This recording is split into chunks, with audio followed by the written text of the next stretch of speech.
Welcome to the Bridge of Two podcast.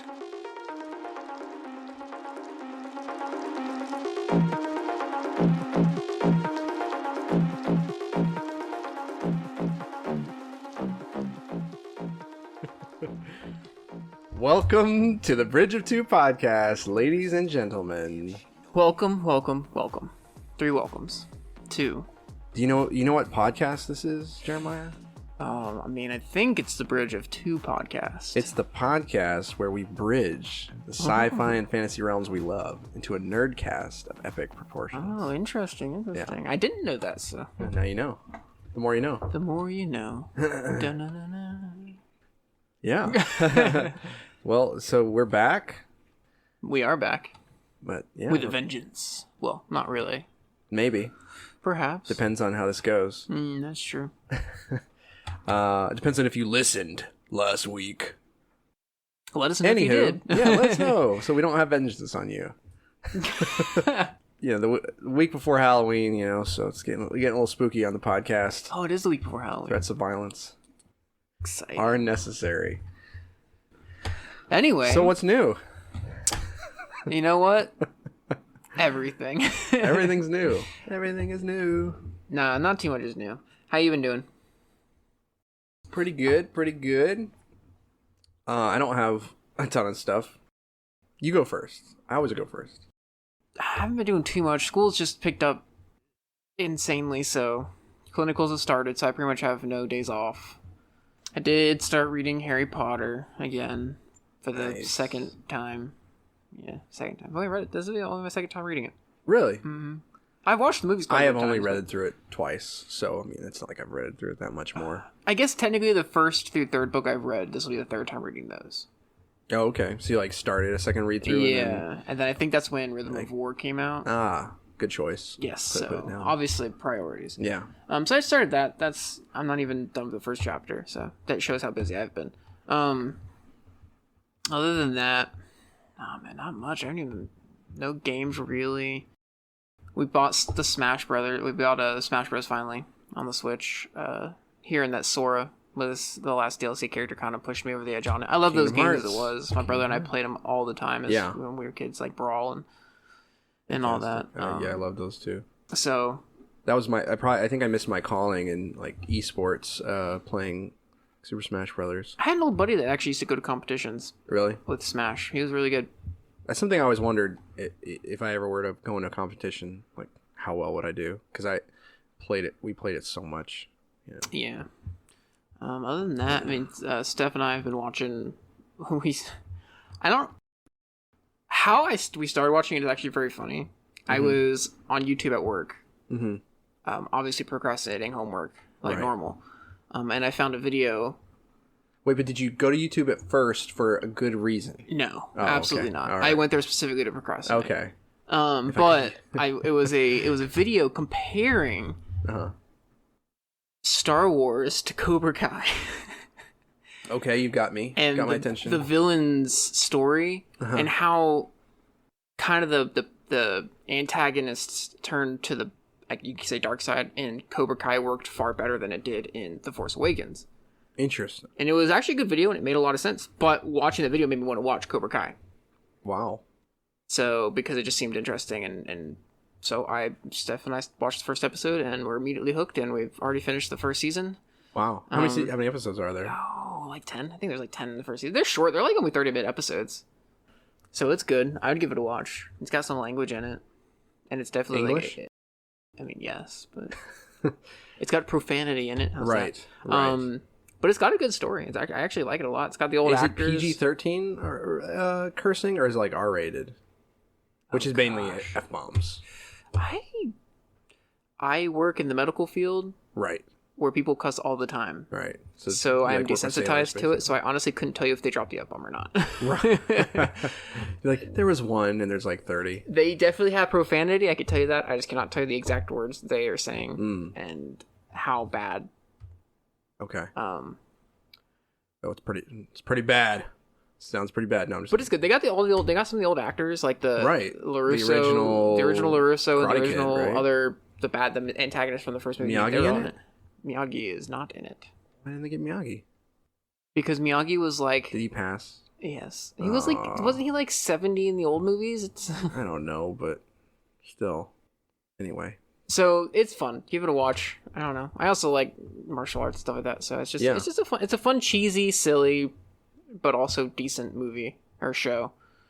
So give it a watch. Other than that, though, I started rewatching The Arrow. Oh, really? That also got started because of... Huh? That's part from the theme song. Oh, well. Who have failed this city. I know that.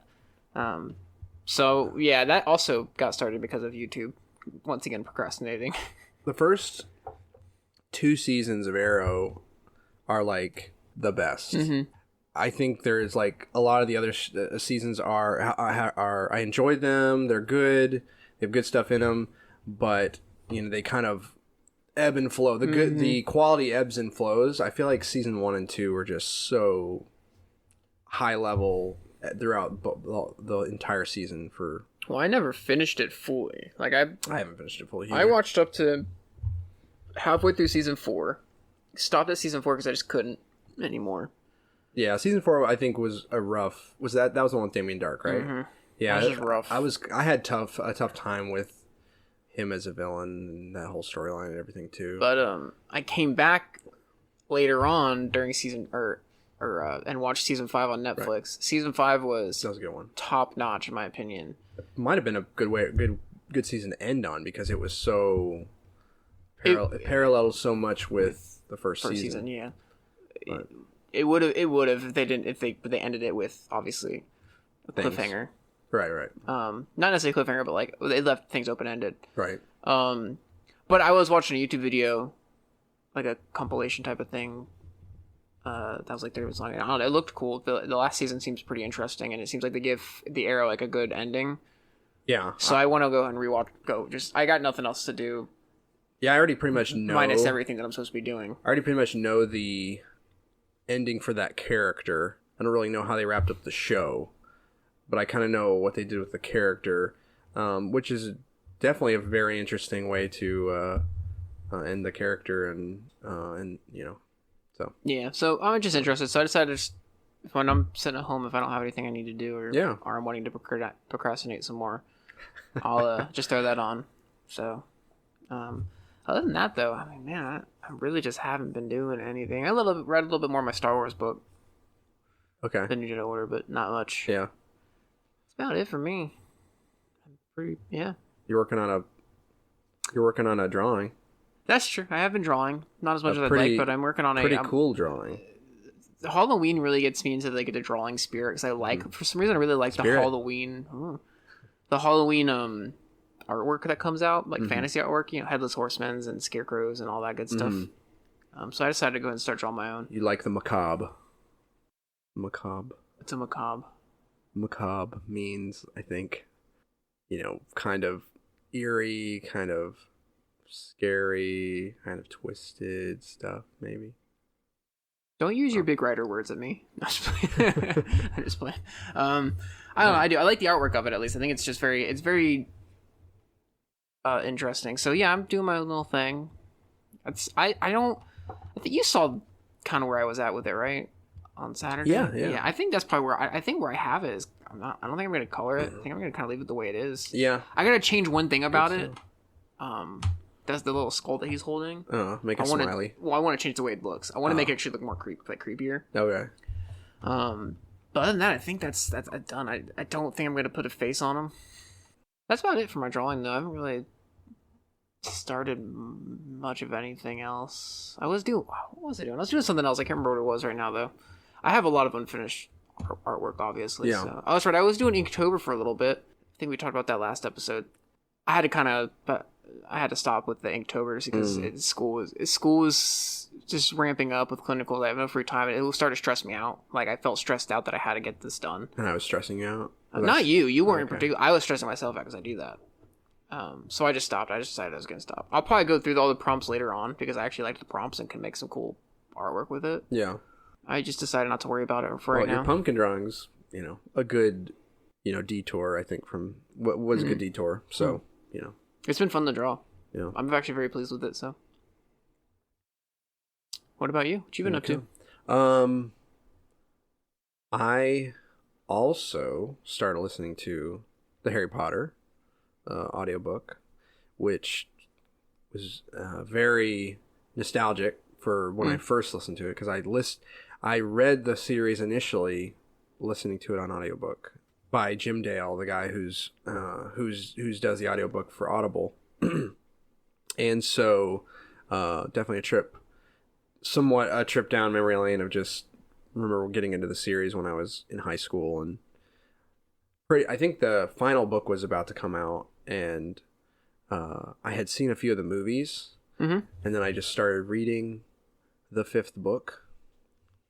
I didn't even start at the beginning. Oh, smart. Very smart. Because that's how I did. That's what I did with the movies, though. I mean, I had seen up to the fourth movie, and the fifth movie was about to come out, and so I would just started with the fifth book, and I was immediately hooked. And I think that the fifth book might be my favorite book to this day out of that series, just because it was my entry point, maybe. It's one of my favorites just because I like the storyline in it. Yeah. Well, it was like they really got to, in that book and movie, go and have to really stand on their own 2 feet a little bit with their knowledge of spells and things like that. They had a lot less help and a lot more real danger. Not that there wasn't real danger in the other books, but there was more of their actual skill at casting spells, played into it. So it was a lot more fun. That was a lot more fun. I really like the spells and stuff. Yeah, so that's been fun. I listened to, I think, a couple chapters of it, so I'm a little ways in, and it's only an 8-hour audiobook, so probably if I can be consistent with it, probably won't take too long to get through. Yeah, it shouldn't take me too long to read. And maybe if our wives will listen to it as well, which we're trying, we can get them on the podcast and we can discuss it. Maybe. Hint, hint, as nudge, couples. Nudge. Foreshadowing. Bridge of 2 will become a bridge of 4. Ooh, not forever, though. No. Just a guess. We're a bridge of 2 with a few stragglers. Bridge for a of little 2 bit. plus 2. We will only ever be a bridge of 2. No more, no less. Always only 2 there are. Who's the master and who's the apprentice? The world may never know. Yeah, you'll never know. Or us. Anyway, that's sweet. Yeah, that'll be fun. I'm excited also to read through Harry Potter again. Yeah, I think I just said that was only the second time I've ever read it. Yeah, I read through it. I was one of those kids that when it was coming out, I was not allowed to read it because it had witchcraft and wizardry. And then I grew older, and my parents were like, "That's dumb. Let's just let you read it and watch it." And so I watched the movies first. Got hooked when not long ago, actually, because I was also one of those kids too. Like when I was able to read it, I was just like, I refused to read it because it's so popular. I just refuse. Yeah, you're just like, it's dumb. It was being edgy. Because I was into Lord of the Rings at the time, so I was like seeing it as a competition for Lord of the Rings. So I was like, Lord of the Rings is better than Harry Potter. There is no so I don't need Harry Potter. No competition for Lord of the Rings. There's definitely no competition. But still a worthwhile series. But yeah, so then I ended up eventually, like a couple years ago, I'm sure something was going on, and I was just like, I'm just going to watch all the movies in a row, marathon them. And I did. And then later on, I ended up reading all the books, and I loved them. There you go. They're good books, good movies, so that'll be fun to talk about. And hopefully, like you said, hopefully we can get the wives on. Yeah. Trying to think of what else I've done this week. We haven't been able to do D&D. Yeah. We had some scheduling difficulties. Take a sabbatical. Yeah, we're probably gonna end up having to take a longer sabbatical too. Especially through November. You're doing what is it called again? NaNoWriMo? Yeah, I'll be doing some version of NaNoWriMo. It won't be a new draft of anything because I'm trying to finish this revision of this draft. But it might end up being a lot of words in November anyway, because where the revision is turning into, having to rewrite a lot of it's like a branch in the timeline, and so there's a lot of not literally in the story, but where my revision is taking the story is kind of branched off into stuff that needs a lot more like brand new writing. So we'll see how much of that is new and how much I can reuse from my other draft. But yeah, so I'll be writing a lot in there, and you got Thanksgiving stuff in there. So it'll just be good. We got the holidays, and then to me with school, it's just better just to take a little bit of a break, and we'll be back though with it sometime next year probably. And just a busy time. Did you see the new trailer, the new Batman trailer? Yes. There's also a new Flash, like a Flash teaser for the Flash movie. I didn't know they were making a Flash movie. Yeah, they've been making it since Justice League came out. With the actor from Justice League, I'm assuming is playing it. Yeah, Ezra Miller. But yeah, there was a new Batman trailer. Did you say Ezra? Yeah, the actor that plays Flash is what you're saying is Ezra Miller. They're gonna finally branch Star Wars into Flash. No. Have Ezra from Rebels be the Flash. Maybe, because the Flash is all about lightsabers, timelines, and lightning blasts. Oh yeah, that's right. Forgot about that. What did you think of the trailer, though, the Batman trailer? I didn't hear. Did you say you saw it? Yeah, I did see it. I saw it the other day or yesterday. I think it looks really good. Looks really interesting. I don't know for sure. I mean, I was thinking on the way over here. It reminds me. So far, it made me think of Arkham, the Arkham games. Mm-hmm. Have just a dark, gritty feel. Like a darker, grittier feel than the Christopher Nolan movies. Mm-hmm. Even though those were supposed to be kind of more gritty, but they were more realistic. Kind of look at Batman and how you'd become Batman and all that sort of thing. More plausible, version of Batman and all that. This looks definitely more comic book, but also reminded me too of, I was thinking there's a New 52 run of Batman that was a Riddler arc, and I think it was called Year Zero or something like that, and it was kind of like very early on Batman, like the Riddler was like one of the first. Talking about Year One? Maybe it was Year One. I forget what it was called, but it was like before he'd ever dealt with a Joker or anything like that. It was like his first like major mega villain that he dealt with was the Riddler in the New 52 comics, and I'm looking up the name of the thing. Well, I definitely thought. I mean, it looks good. I do kind of hope it is a little bit more comic booky. I like Batman as a hero, as a comic book character. I definitely like Batman's actually one of my favorite, kind of more one of my favorites. I hope it is a little bit more comic booky. I liked the Nolan films a lot. Actually, they're some of my favorite. Yeah, I know, I did too. But it'd be nice to kind of have a little more of a like a cool, dark, gritty action Batman, but it's also a little kind of like the silly comic booky, like Penguin looks like the Penguin, right? I mean, everything like that. My only thing is I what's the actor's name who's playing Batman? I cannot remember. Robert Pattinson. I buy him as Batman. I don't know if I buy him as Bruce Wayne.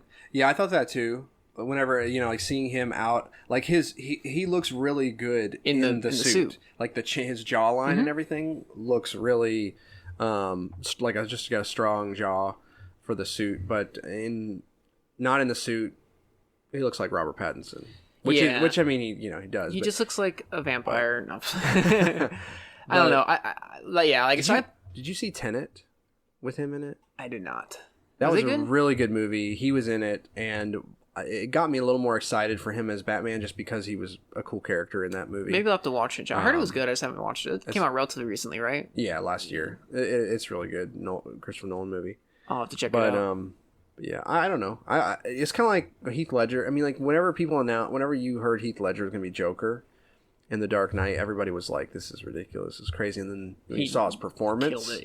Yeah. Which I mean, he had the benefit of makeup and everything, so he was able to. You're able to kind of forget that it's Heath Ledger, whereas Robert Pattinson, not in the suit, is going to just look like Robert Pattinson. But I I definitely think I'll give him some room to, have For a sure. shot. No, for sure. It was just the trailer definitely was just like, and it looks like, is Andy Serkis playing Alfred? Alfred? I did not know Andy Serkis was playing Alfred. Yeah. That was the biggest shock of that trailer. Yeah, I was like, Andy Serkis looks like he's being Alfred. I just did not see that coming. I'm not sure. That might be harder for me to get past than Robert Pattinson because he's Gollum, and True. I've seen him in a lot of other roles and Andy stuff. Serkis is great though. He is great, and I'm happy. I'm happy great for him. actor. I'm happy for him to get that role. I hope it's good. I have a feeling with Andy Serkis being in it, it actually is going to be. For some reason, I feel like it's going to be a little bit more comic booky. Yeah, I don't know why. I mean, probably because he top. plays some of those over the top roles, but yeah. I think it'll be good. It looks like there's going to be like a stronger role for Catwoman in the movie. You know what I do wish though? Talk about Batman. What's that? I wish they had done more with Batfleck. I do too. Because I feel like he made a good Batman. Like he looked like Bruce Wayne. Yeah, I thought he did too. And he definitely would made a good, especially older Batman. I mean, I liked, and I do. I'm gonna see now that it's out, especially now that it's out. You can buy it on DVD. I'm gonna get the Snyder cut. I want to watch that. But I kind of liked the take they did on Batman that he's like, he saw what Superman did to Metropolis, and he's just like, we can't just let an alien have this much power and just unchecked. Like that's a realistic take. And a very realistic Batman take, because in the comics, Batman is always making sure that he has a way to take down anyone. I'm sure there's an actual comic book story, but I know there's an entire animated movie about someone who somehow broke into Batman's files and found all of the exact ways to take out each member of the Justice League. Right. And then proceeded to take out the Justice League. Yeah, that's like a complete, like that's an arc in the comics. I haven't read it, but I know it is. But yeah. So I mean, that's like a big thing with Batman. So that was a realistic take, and he's was a very gritty Batman, and I was definitely interested to see what that movie would have been. I'm definitely intrigued for this one. I'm excited. I forgot about it actually. I forgot it was still a thing until I saw the trailer pop up like 2 days ago. The only good thing about Batfleck not being a thing still maybe is just that the fact that it's not that Joker's no longer a thing, because that Joker was awful. Well, that's a good point. I did not like Jared Leto's Joker at all, but from what I saw of him, but also just if you start Batman as old man Batman, then you miss out on a lot of good Batman arcs. Yeah. You kind of have to, because all that's in his past. I mean, there still can be good Batman arcs for sure, good movies from that, but there's just some that'll be more off limits. Mm-hmm. So with him starting with a young actor, if the movie's good, then it could be pretty epic series. Did you ever, speaking about comic books, did you ever either read or play like Injustice? Neither. I've seen cinematics from the Injustice, and I know some of the storyline of like what happens with Superman, because they're making an animated film, Injustice. Okay. And Injustice used to be one of my favorite games. Mm-hmm. Like I got it a while ago, and one of those fighting games I actually got like really good at. Okay. So that was around the time when we moved to Florida, and so I was and we were still at my grandparents' house. We didn't have a house yet, so we were at my grandparents' house. Mm. And so, not going to school in the summertime, didn't have anybody I really knew. Since I played Injustice and got really good. Uh-huh. But the storyline is super interesting for us. Actually, one of them, in my opinion, is one of the. And DC's good about being dark and gritty, but this is one of the darker storylines. If anyone's ever like read it or played the game, it's dark. Yeah. And the Joker is dark. Yeah. So I'm excited for that. Actually, I'm excited for that to come out. I hope it's good. I like the animated movies that DC comes out with. I'm not a big fan of their. I haven't watched that many of them. Have you watched a lot of them? I've watched a decent bit of them. I'm not a big fan of their cinematic live action stuff per se. I think they kind of dropped the ball on it, but their animated stuff, because it follows strictly like the comic books, and Personally, for me, I'm more of a DC fan than I am a Marvel fan. I like their characters more, and I like that they're a little bit darker.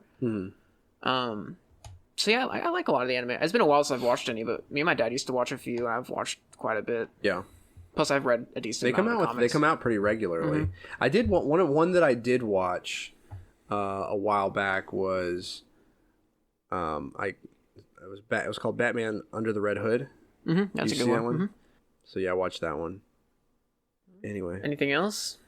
I think that was the one thing I was trying to pull back up from the depths of my brain. Hey, well, you did it.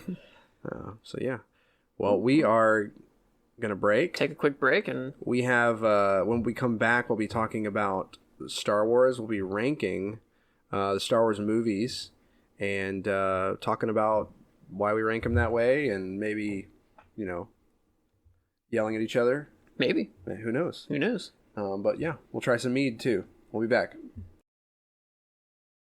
All right, we are back. We have our mead.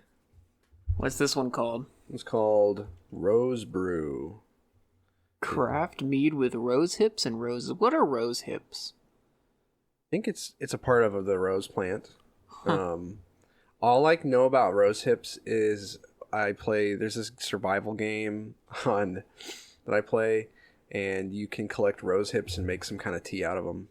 So, but yeah, I'm gonna just read the side here because it's a really cool, the art on the can is really cool. I might actually end up taking a picture and posting it up on the Instagram because it is pretty neat. Yeah, I think that'd be worth it because you got a woman, looks like maybe pointy ears, so maybe like an elf. It looks like she's wearing. I think that's a dude. I can't tell. No, maybe it is a woman. It could be. Yeah, it could be. But it's they're in a field of roses, and there's like a castle off in the distance, and they've got a sword on their hip and a cloak blowing in the wind. It's pretty cool looking. That's definitely cool looking. I like the colors too. Very purple and pinkish. It's apparently it's some kind of the meadery Groenfeld did a collaboration with something called Stormforge Studios to bring a drink from their live action fantasy show Tavern Brawl to life. To learn more, visit tavernbrawl.com. So yeah, I like the top part. Rose brew is the favorite drink of the wayfarers. It can be found anywhere, from the fanciest of taverns to the lowliest of drinking holes, and is enjoyed by elves, dwarves, and goblins alike. Yeah. We definitely fit into the elves, dwarves, and goblins alike. So hopefully we'll enjoy it. There you go. And I've watched one of their short films on the website. Good. I thought it was interesting. I'm probably gonna check it out after this.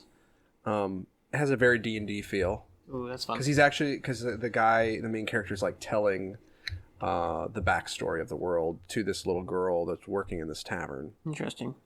All right, well, I'm gonna pop mine open. All right, got mine poured already. Here's the sound. Crisp. Ooh, it exploded when you opened it a little bit. All right, you ready? Smells good. Smells like roses. Huh. Definitely has a very crisp feel on the front end. I don't know if that's just because of how cold we got it in the freezer. Delicious. Tastes good. Once again. Yeah. They do not fail us. There's I feel like I love the color of it. Mm-hmm. It's very cool looking, pink. And it seems like they have all their meads kind of have a similar base taste, and then the whatever the drink is kind of modifies it a little bit.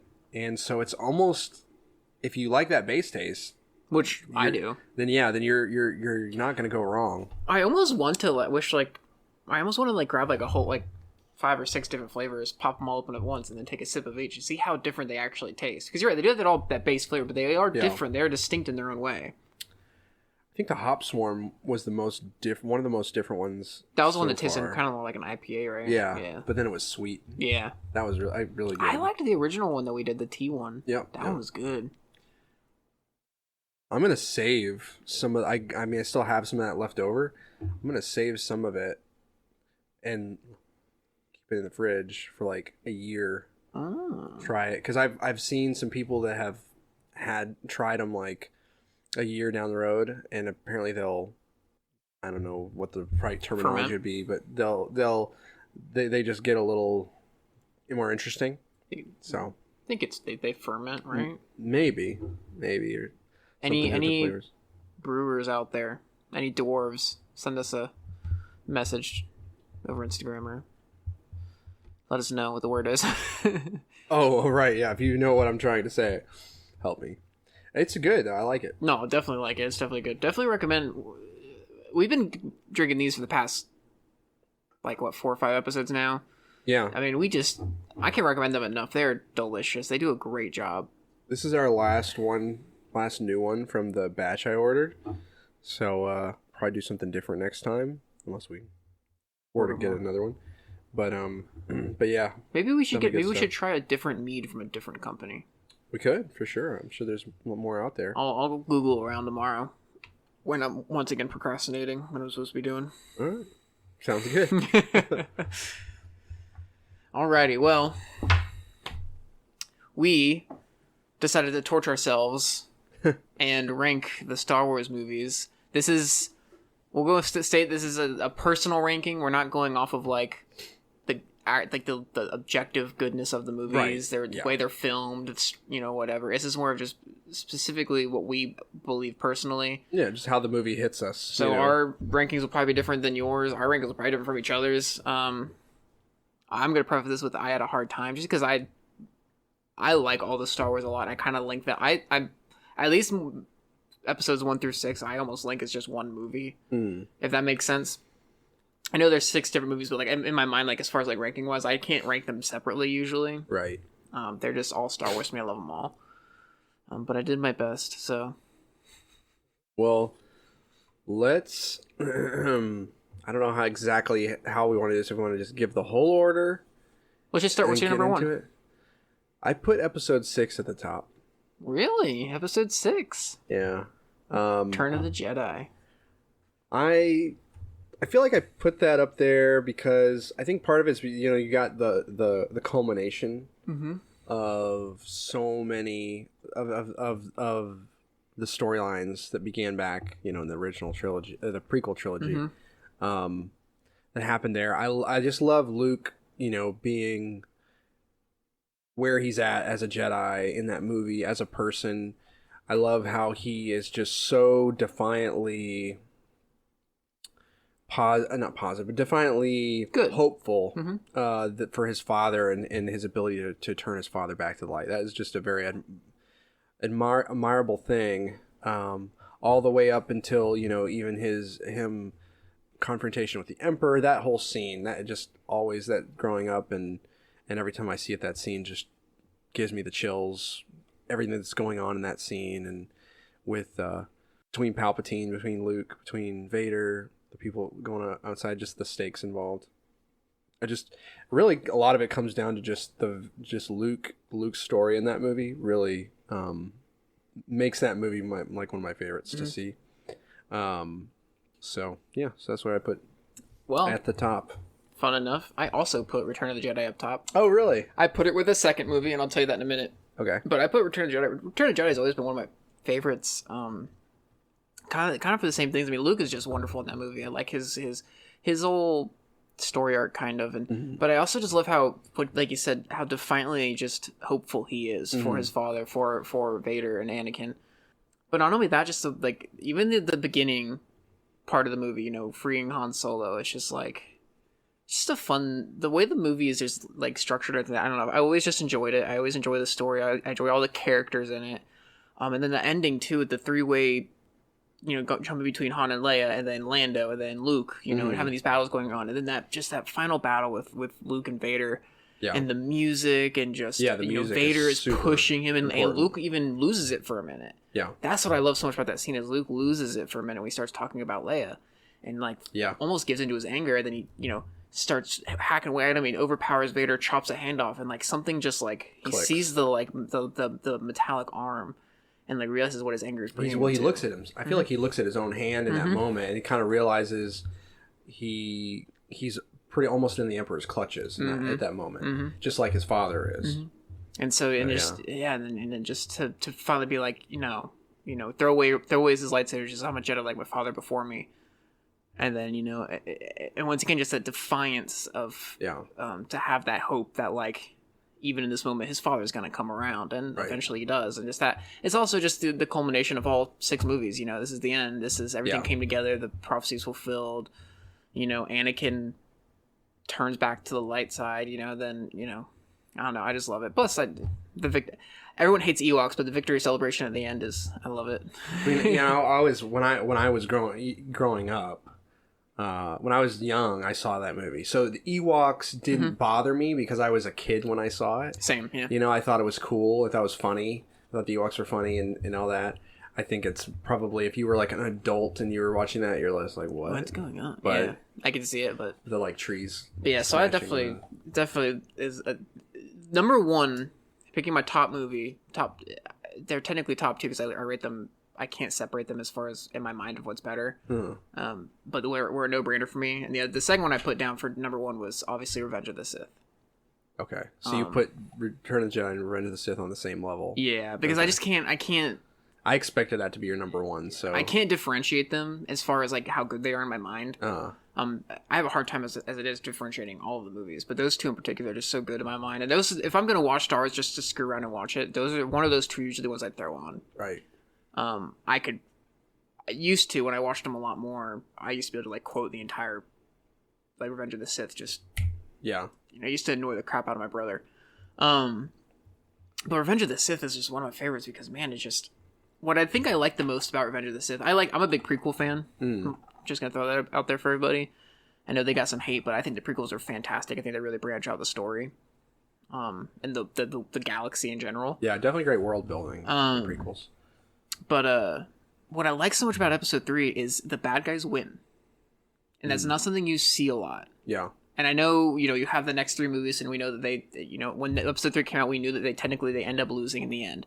But like in this movie, they won Palpatine, this genius man who made this plan, put it all together, just basically wiped out the Jedi, and completely turned the Republic into an empire, and turned Anakin. The bad guys won, and that's great. And just the emotions involved in it. I know a lot of people don't necessarily like some of the acting in it. I love it. I think Hayden Christensen, I think Ewan McGregor, they all did such a great job acting. Yeah. Plus the lightsaber battles in it were just magnificent. In Revenge of the Sith. Revenge of the Sith. Yeah. I just love that movie so much. It's definitely just can't say enough good things about it. Revenge of the Sith especially has become like such a quotable movie. Like it's just so many quotes from it. And almost every scene is a meme at this point. Meme. But I love it. You are my brother, Anakin. I love Obi-Wan in that movie so much. It's definitely one of those movies too that like when I watch it, like especially that end with Anakin and Obi-Wan, is one of those movies that will tear me up or get me close to it. But that's my number 1. Technically two, but gotta love the Younglings. So what's your next? So that's your like kind of tie for number 1. So number 2 is number 2. I kind of swapped around at last second, and it's gonna surprise you. Yeah, what is it? I put Attack of the Clones as number 2. That's gonna surprise a lot of people. Why Attack of the Clones next? Well, I have fond memories of it. It actually, I don't know if it still is, but it used to be my brother's favorite. Really? It used to be Josh's favorite. Shout out to Jiwoo. So it used to be my brother's favorite, and so we watched it a lot. But I think people don't give it yes, some of the lines in it are cheesy. It's a cheesy story. The love story is kind of cringe, and the acting. Hayden Christensen did. I hate sand. Well, that's my favorite line. I quote that often. We live near the beach. I quote that a lot. Ask my wife. The quotes are very applicable in that movie. I think Hayden Christensen did the best he could of what he had. But I mean, at the end of the day, he's just doing the lines he's given. But all that being said, I still think it's a really good story, and it really sets up a lot for what actually ends up happening with Anakin. I think you see his first kind of fall to the dark side with the killing of the Tusken Raiders. You see his love growing for Padme and how he's starting to defy the Jedi Order. He's starting to question some different things. The end, that last battle, the Battle of Geonosis, is just such a fun, cool battle.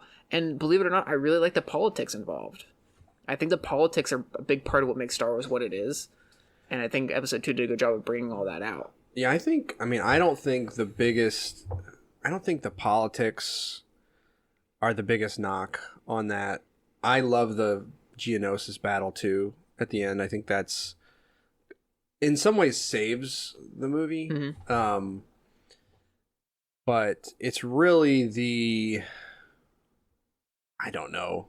I feel like it's the dialogue. A lot of the dialogue is just kind of cringy. I also watched it as a kid, and so I wasn't too, as worried about dialogue. And then even as I got older, now it's just got such a special place in my heart. They're like, I was a little older when I saw it than I was because I think there's like 3 years between each movie. Mm-hmm. So like when I saw episode 1 when I was 9, so I saw that when I was 12. Episode 2 when I was 12. I don't remember exactly what I thought. I think I enjoyed it a lot. I liked it a lot, but I definitely just didn't buy some of the dialogue. Now, mind you, too, oddly enough, this is one of the ones that I grew to like more as I got older. I don't know why. Yeah. I used to not like this one very much. This was probably my last. I think least that favorite. movie has the weakest lightsaber fights. Yes, I agree. I would agree with that. Like even like you could argue episode 4 maybe, but that to me that's not. There's more going on in the fight, the Obi-Wan Darth Vader fight in episode 4, and they're old guys, Mm-hmm. But in episode 2, I was just very disappointed with. I'm to this day I'm disappointed with the Darth Dooku fight. It's the Darth Dooku fight in Revenge of the Sith is Top notch. Top notch.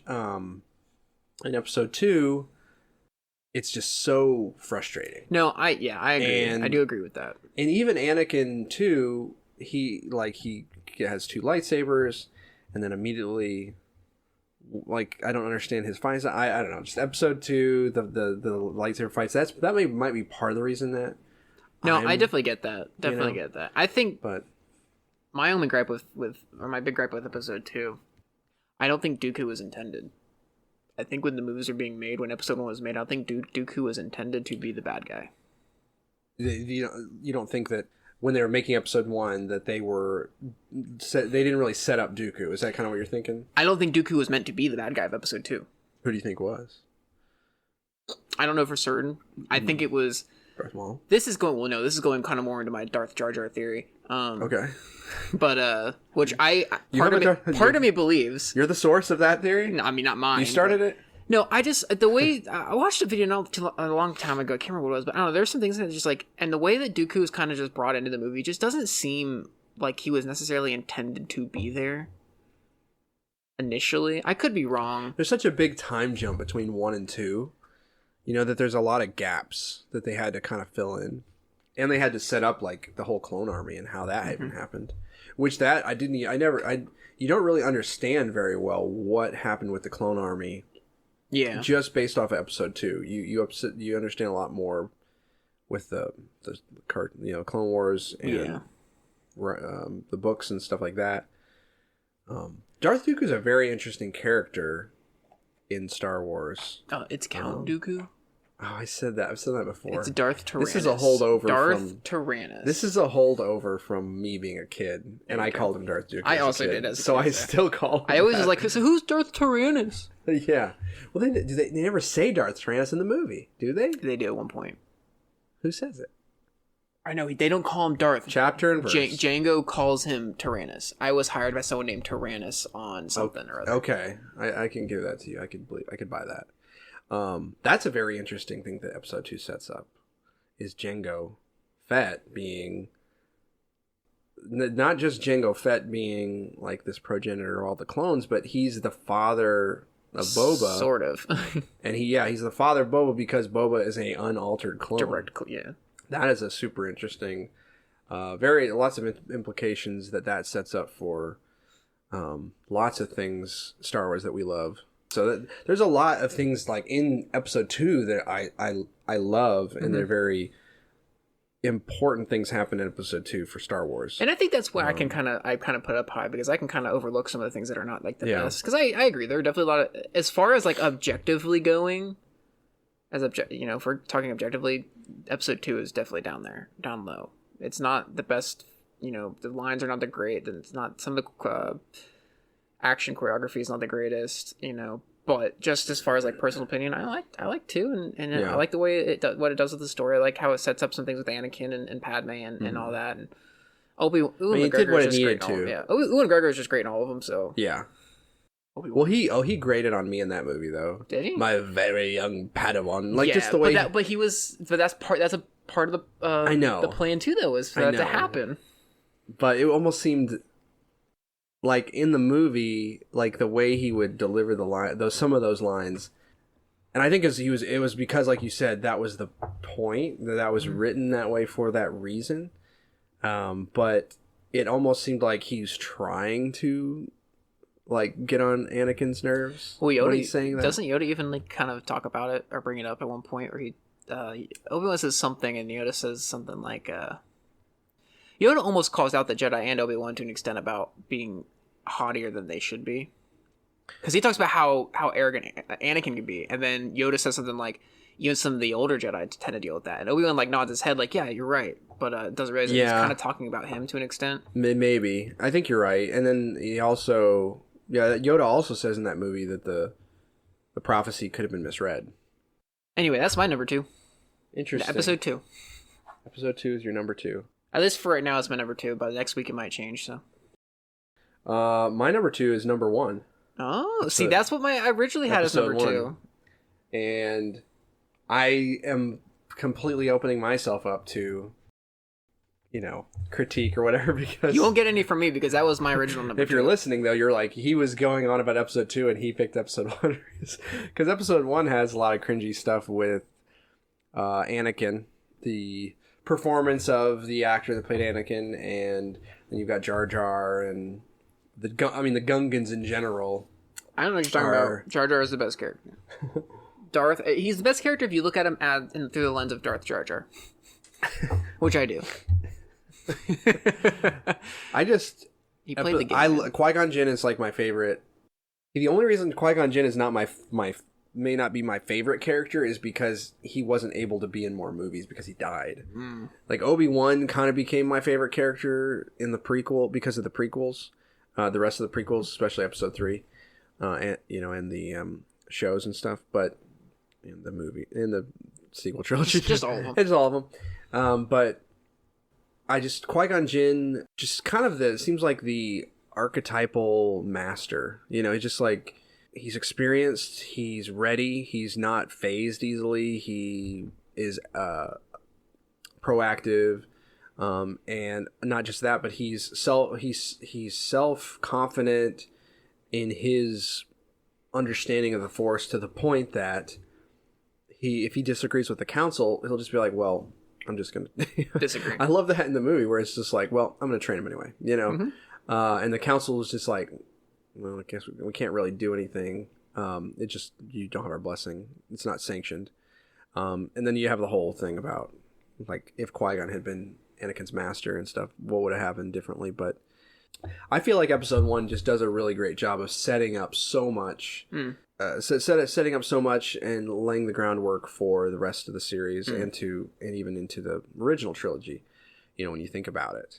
Qui-Gon Jinn and Darth Maul and Obi-Wan, that is like I think that is the best fight. Honestly, I think that's my favorite duel in the whole series.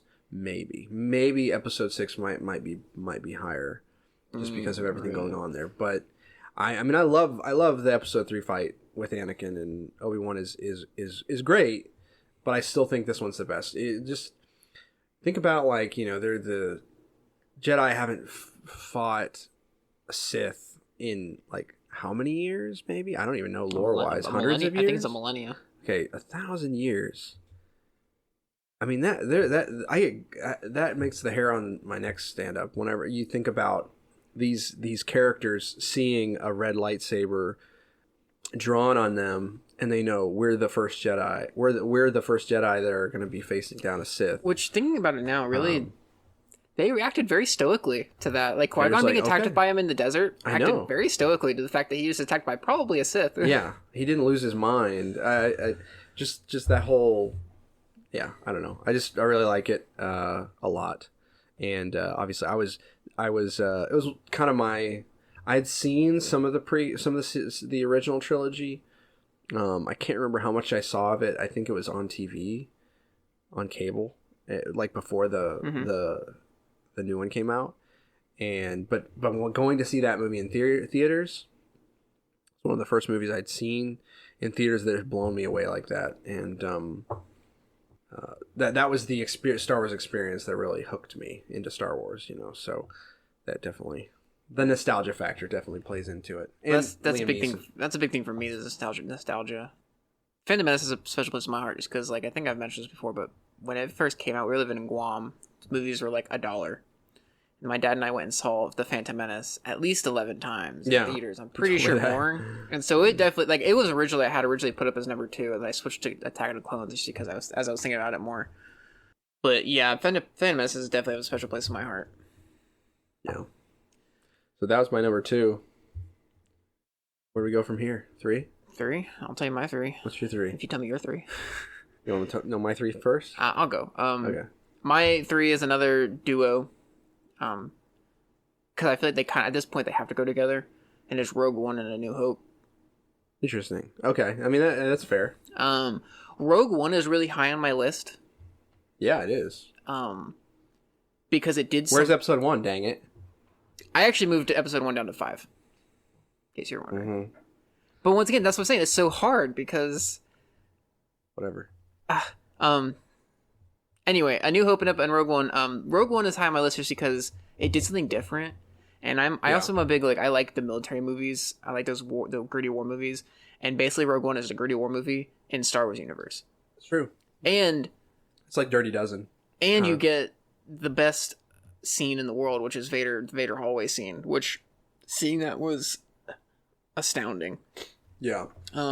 So I really like Rogue One a lot. Rogue One is just, I think it's a greatly filmed movie. It came out right after, the year after The Force Awakens. We started getting our new batch of Star Wars. Force Awakens was good, but then you had this standalone movie that wasn't it's part of the saga, but not like fully. Yeah. Doesn't deal with the main characters. Doesn't really have any Jedi in it. Oh man, they just knocked it out of the park with that one. It was so good. Yeah. Characters are all likable.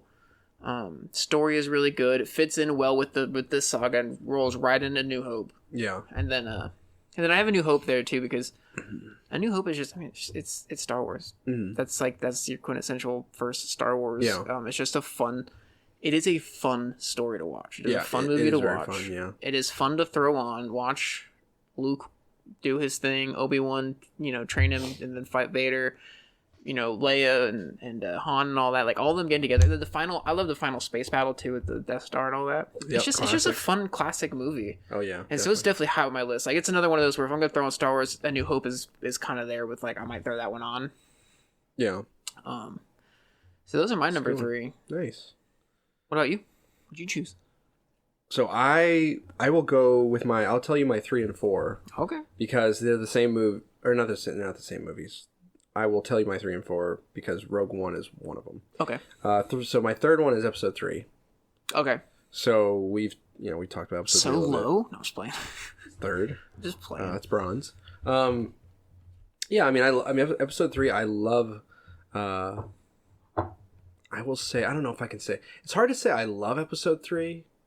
Episode 3 is a great movie. Uh-huh. It's very well done. It very well executes this really tragic story. Mm-hmm. The culmination of a very tragic arc for Anakin.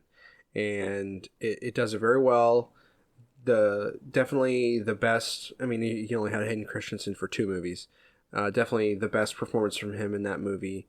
It's one of those. It's a movie. It's like the train, the car crash you can't look away from. It's just it's coming. Mm-hmm. It's going to be awful, but you just can't look away because you're just compelled by the characters, the emotion, the setup. It always gets me. It always gets me how you go from Anakin and Obi-Wan, the last time they see each other before they are fighting to the death is when they both just mutually agree that they are very thankful for one another. They consider one another just great Jedi. Obi-Wan says, you've become a far better Jedi than I could have ever Ben. Anakin, talks about how grateful he is for his training, and they really are sincere. They do really sincerely mean it. Mm-hmm. And the chain of events that happens after that is just so heartbreaking. Of how they, Anakin is, tragically, just alone with his decision that he feels like he has to make. He doesn't have anyone there he can confide in or ask for advice or anything whenever he feels like he has to cross that line. It's very, very sad, because so it's hard for me to put it at the top because of how sad it is, but at the same time it's hard for me. I can't let it drop down too low because it's just really, really well done. And Ewan McGregor, it really becomes like Obi-Wan really becomes my favorite character in this movie.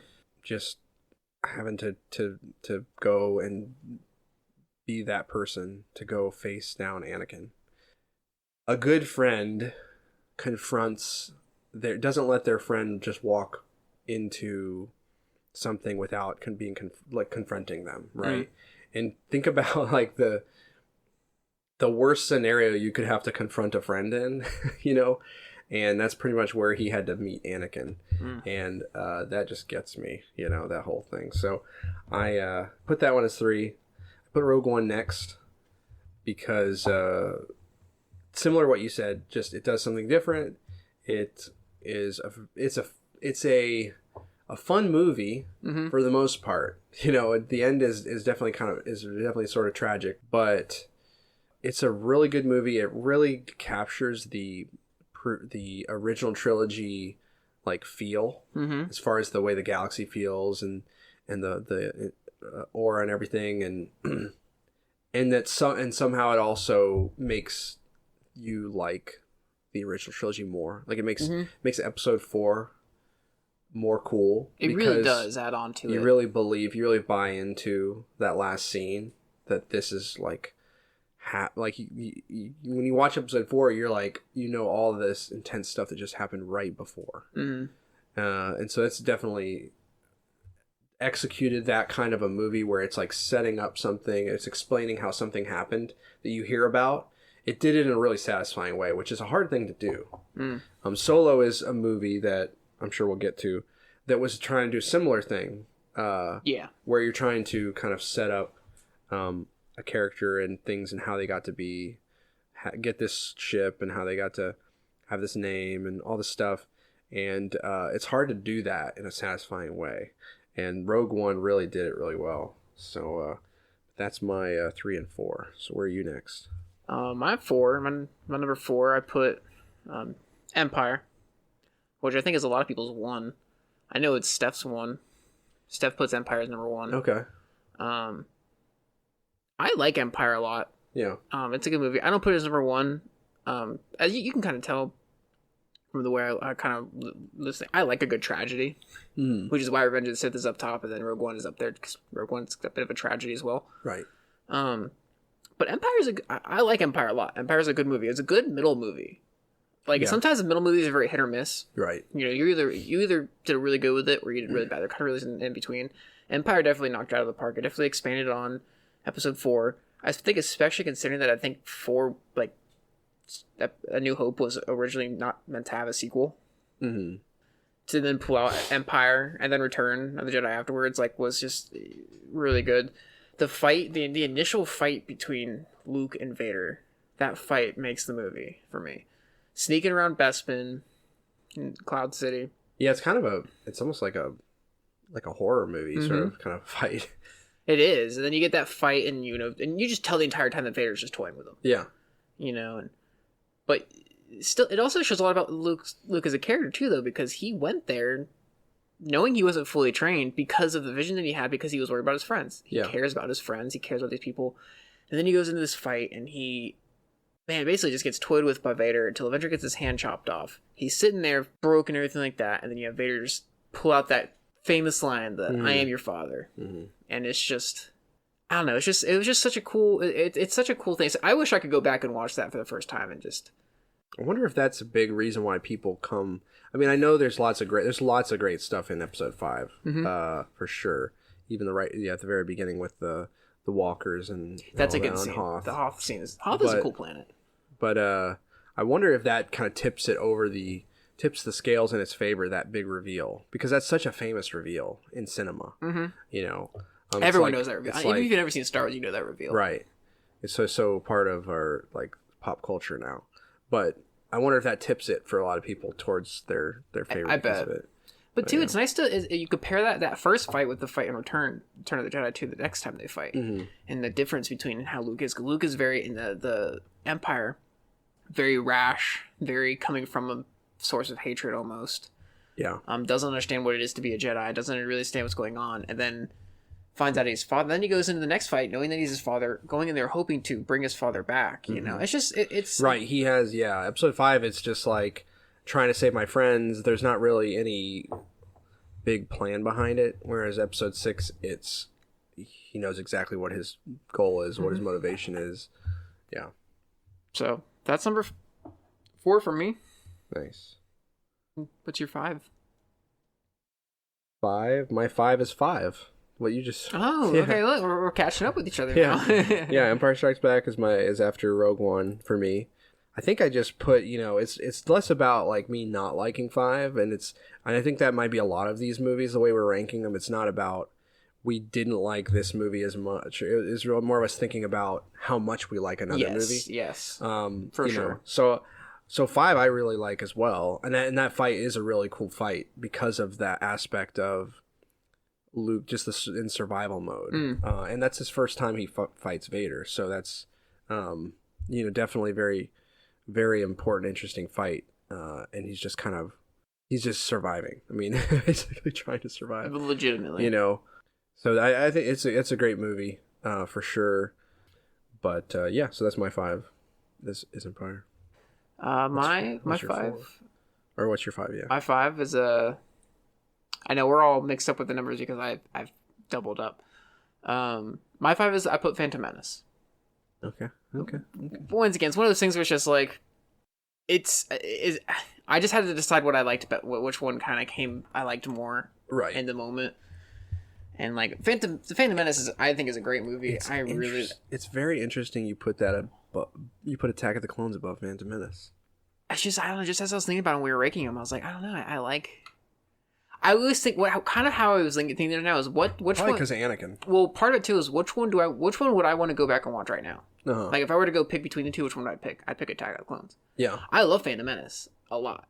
There's a lot of nostalgia there. My dad and I watched that a bunch. I've watched it probably over 100 times in my lifetime at this point. Yeah.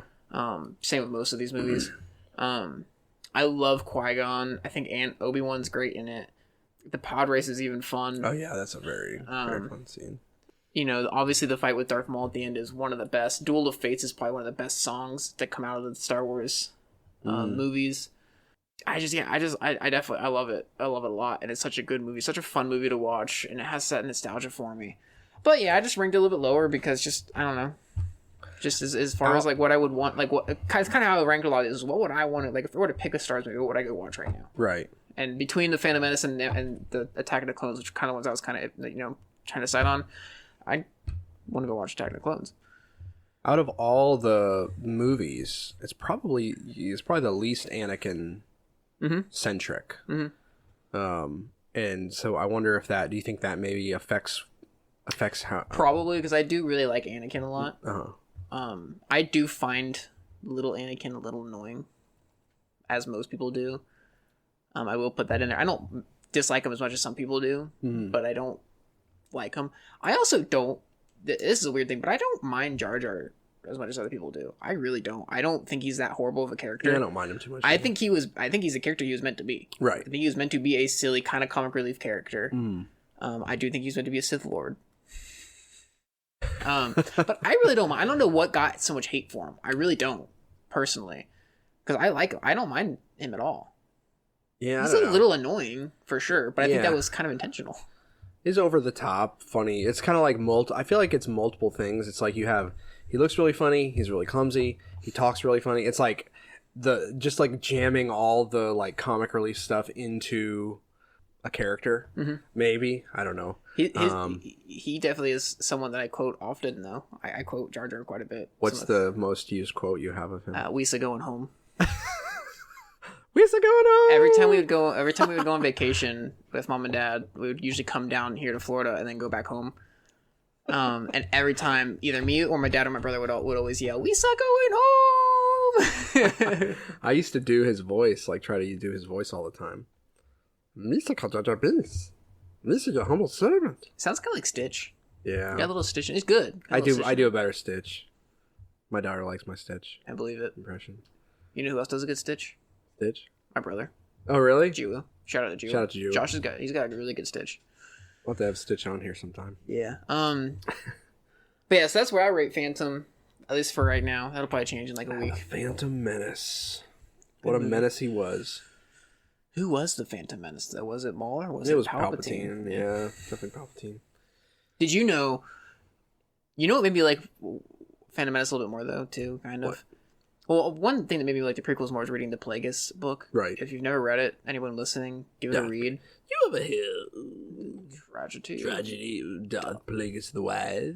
If you haven't read it, give it a read. It's good. Plagueis is a cool character, but also branches a lot into Palpatine, and sets up his plan, and him setting up his plan, and it makes you just appreciate the prequels so much more because you realize what all he is doing in the background. But reading Plagueis, you realize that Plagueis is still alive up until the end of episode 1. Yeah, I remember hearing that from like a YouTube video about him, which blew my mind because when he talks about it in episode 3, it sounds like he says it's an old Sith legend. It's like straight up lying. It's not a Sith legend. As Palpatine, it's a Sith legend to him because he lived it. But yeah, I always thought that was really cool to think like. Just as I went back and after I read that and watched the Phantom Menace, thinking like, Plagueis is here and he's kind of pulling some of the strings going on right now. This Trade Federation stuff is being manipulated by Plagueis and Palpatine. They were in cahoots together. Right. So definitely, if you haven't read it and you like Star Wars and are interested, give it a read. It's a fun read. Do the audiobook. The audiobook was really fun. Or good. The audiobook was all the audiobooks for Star Wars are good, but yeah, do it. What's are you on number 5 or are you on number 6? You're on number 6. I'm on number 6. Yep. What's 6 is number 2. Episode 2. Okay. So I've now covered the prequels and the original. I have also covered. So 2's at my bottom for those. Okay. Rogue One's above it. Understandably. And that's just because of the things that I can't like. I completely understand if you can overlook the stuff I can't. I just some of the dialogue, the romance stuff, I definitely think could have been done better. I wouldn't change it. I mean, I wouldn't change it because it's Star Wars. Like that's what it is. That is the romance, and I don't want it to change. I don't want the line "I hate sand" to go away because it's so fun. Because it's the best line in the hilarious. entire saga. It's hilarious that like the guy who has the least game out of anyone I've ever seen was able to get this senator that's way older than him. To fall in love with him. It is it's wild amazing to remember that she is. He must have been like mind tricking her or something. I don't know. He's just that good, man. I truly, deeply. Don't you see you see his abs in episode 3? I mean, come on now. Yeah, true. That's a good point. Okay, I'll have to consider that. But so that's where I put episode 2. I do like the Geonosis fight a lot. I do like the chase at the beginning with the chase is good. The bounty hunter. I love the stuff with the clones. Like I love Obi-Wan's whole storyline of discovering this whole thing with the clones. That was super intriguing. That's probably one of my favorite parts of the movie as well. You know, Jango Fett's a really cool character in that movie. Kamino's a cool dies in the same movie. But yeah, Kamino's a cool world for sure. So yeah, I mean, there's definitely things I lots to like in episode 2. Just the others are a little stronger in my opinion. What's your 6? Well, at this point we've gone through the originals and the prequels, so you know I'm sure everyone kind of gathered that the sequel trilogy is kind of near the bottom. For number 6, I put as Rise of Skywalker. As far as the sequel movies go, it's my favorite. I like it. A lot of people don't like it. My dad does not like it at all. He doesn't like Rise of Skywalker. He does not like Rise of Skywalker. He liked Force Awakens. He didn't like any of the other sequel stuff. But he did not like The Last Jedi. I think mainly because I think he didn't like Rise of Skywalker mainly because of Last Jedi. Right. But I like Rise of Skywalker because it's got its issues for sure. It's rushed. Yeah, they It had feels rushed. they had to do so much in that movie. They had to just pack so much in. Yeah. I don't like starting off a movie with the opening crawl telling us that a main character has come back to life. That is just poor. Yeah. That's poor storytelling. But that being said, I enjoyed the movie. I liked the movie. It's a very enjoyable movie to watch. I do like some of the lightsaber scenes. Some of the action scenes are fun. The biggest thing that makes me like this movie, biggest thing, is Kylo Ren and Ben Solo. I like his arc in this movie. Yeah. I love Ben Solo as a character. Kylo Ren makes the sequel trilogy, in my opinion. He just does a magnificent. I like his character. He does a magnificent job. A little whiny at times, but so was Anakin. But his turn from Kylo to Ben in this movie was really good, in my opinion. And I liked seeing him as Ben. I liked when he became Ben. He became almost kind of cocky like his father, you know? Which was just really fun, you know. Then that last battle with Palpatine there doing his weird thing, and then him and Rey doing their thing. It's just fun, you know. And it's just this is my anime side coming out, but it's just over the top. It's over the top action and just crazy things happening, and it's just the whole. I remember when my buddy Ian went to go see it. He saw it before me, and he goes, I think his first thing he said to me was, "It's so anime." Okay. He was like, "It is just so over the top. It's so anime." He's like, "It's good. It's just so anime." Yeah. So I enjoy the movie. It's definitely, I like it. I have watched it multiple times since it's come out. Really? Which I can't say for The Last Jedi. Okay. You know, it's something that, like, I watched it actually not too long ago. And I still enjoy it. It's not like the best. I definitely don't rank it super high, and I have my issues with it storytelling wise. Yeah. I wish JJ had just kept the entire trilogy. Yeah. Because I think we could have gotten a lot more done. Yeah. That's my biggest gripe. Is it feels rushed, and I think the storytelling wise is a little poor. Because Last Jedi really didn't set it up in hardly any ways at all. The only thing really did, the Last Jedi really did, was just building the Kylo Rey relationship, which I think is the best thing about Episode 8. But I still, just like Rise of Skywalker, I enjoy the movie. It's one that I watch, I go back to, I will continue to go back to and watch. Yeah. You know, it's not like always my go-to, but sometimes I'm just like, you know what? Yeah. Another part of it is more modern, so the effects are better, you know, so it kind of makes it a little more, you know, if I want to watch a cool space battle, it's kind of fun, you know, so. And I do like the characters. I like Finn, I like Poe. You like Leia? You like Leia? Shut up. I do like Leia. Is Episode 9, does Episode 9 have the flashback of Luke and Leia training? Yes, that was a really cool flashback. I really like that. I like, my biggest gripe with the entire sequel trilogy is Luke. Yeah. I liked Luke's Force Ghost. Yeah. And I feel like he did a good job of making Luke more like Luke. Right, they retconned him a little bit. I mean, you know, you could argue whether or not they retconned it, but a lot of his dialogue was devoted to kind of walking back some things he said in Episode 8. Mm-hmm. You could argue it's because he's a Force ghost. Maybe he's more in tune with the Force or something like that, and he's less cynical than he had become in Episode 8. But yeah, Luke. I think Luke is a big reason why a lot of people put the sequel down. I think the people that, to just be fair to the sequel trilogy and fans that really love the sequel trilogy a lot. I think your enjoyment of it hinges a lot on how much you really like the new cast. People that love Rey, I mean, why wouldn't you love the new trilogy? Because, you know, Rey is super important. You know, pretty much she's the main character of the new trilogy. Yeah. Same with Kylo Ren and Poe and Finn. So if the people that were like really maybe more, I don't know if more interested, but you know, if you love the originals and you really are want to understand and see the impact what's happened since the originals has had on the characters from those movies, then I think that you're a little bit more disappointed. You're going to be a little more disappointed because of how they chose to do the story. You know, it's kind of almost like the progress of where things were left off of Return of the Jedi kind of got paused. Mm-hmm. Didn't really go much further in reality, and then of course you just have Luke going in a different direction than a lot of people saw him going, even Mark Hamill. So yeah, so I put 9. I put 9 as my number 8, I think. Mm-hmm. No, I put it as number 9. Oh, fancy. My number 9 is number 9. So I'll talk about number 9, episode 9 first, but episode 7 I put that right above episode 9. I put it right below episode 9 for me. Oh, look at you. Yeah, episode 9, I liked a lot of episode 9. Actually, I feel like my dislike of episode 9 has a lot to do with Palpatine.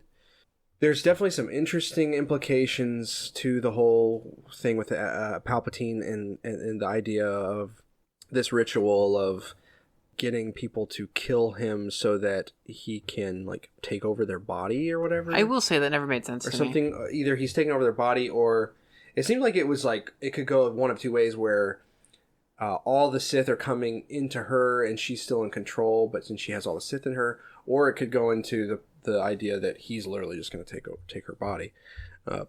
But that's definitely interesting implications, because you have like that's a thing he does in the prequels and the originals, is, basically telling people to kill him, as if maybe that was why he was doing that.